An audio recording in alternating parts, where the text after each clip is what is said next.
both Galaxy S22 Ultra and iPhone 14 Pro Max are best of their world, but when you compare both of them, there are certain differences you guys should know before going for any of these devices. But before moving on, make sure to subscribe to the channel. It's been a couple of months after the launch of iPhone 14 Pro Max. Now the software is stable, and even S22 Ultra is almost a year-old device as the new S23 Ultra is about to launch. Now here are the few things you keep in notice while going to either S22 Ultra or iPhone 14 Pro Max. The main and most noticeable thing we can have in their displays. Both phones have great displays, but iPhone 14 Pro Max has something more to offer, as S22 Ultra comes with 6.8 inches dynamic AMOLED 120Hz display, whereas iPhone 14 Pro Max comes with 6.7 inches LTPO Super Retina 120Hz display. Although S22 Ultra has slightly more pixel per inch than the iPhone 14 Pro Max, but iPhone 14 Pro Max comes with a peak brightness of whopping 2000 nits, most in any mobile phone, whereas S22 Ultra is standing at 1750 nits. As you guys might know, Samsung accounts for 80% display supply for the iPhones, which means both displays are from the same company, where Samsung this time gave the title to iPhone for the highest peak brightness. The thing you will notice while holding both phones that iPhone 14 Pro Max is a really heavy phone compared to the S22 Ultra, where iPhone 14 Pro Max weighed around 240 grams, whereas the S22 Ultra standing at only 228 grams.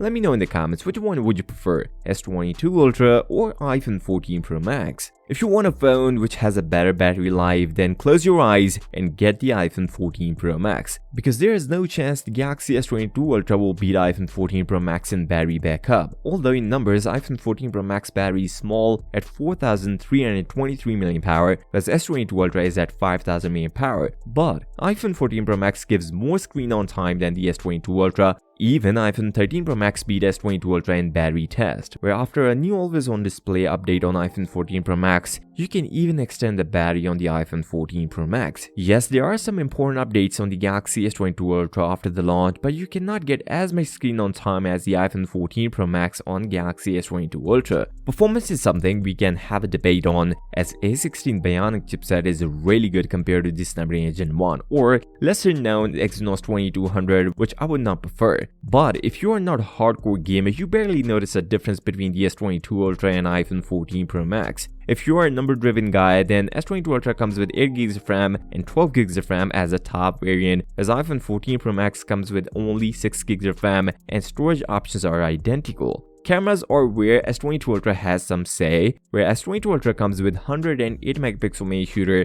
12MP ultra wide, 10MP telephoto with 3x zoom, 10MP telephoto with 10x zoom, and whopping 40MP selfie shooter. Where iPhone 14 Pro Max comes with 3 lenses, 48MP main shooter, 12MP ultra wide, 12MP telephoto with 3x zoom, and 12MP selfie shooter. Now in numbers, S22 Ultra is way ahead of the iPhone 14 Pro Max, but keep this thing in mind that iPhone 14 Pro Max take a long jump from 12MP to 48MP, so you can get some great details and color options on the iPhone 14 Pro Max, and in some cases performs better than the S22 Ultra. Also, iPhone 14 Pro Max comes with the new features like Pro RAW and cinematic mode, which can record the portrait video at 2.8K or 4K. Also, adding a new photonic engine helps iPhone 14 Pro Max to take better photos in low light imaging. But S22 Ultra do offers 100x zoom. Also, S22 Ultra comes with option of 8K video recording at 24fps, which we didn't get on the iPhone 14 Pro Max, so you have your choice either for portrait video or 8K video option. Additional thing which for some people make or break, where S22 Ultra comes with S Pen option and iPhone 14 Pro Max don't have such options. If you guys want to see how iPhone 14 Pro Max get against the iPhone 12 Pro Max, then make sure to watch this video and don't forget to subscribe to the channel. I'll catch you in the next one. Peace out.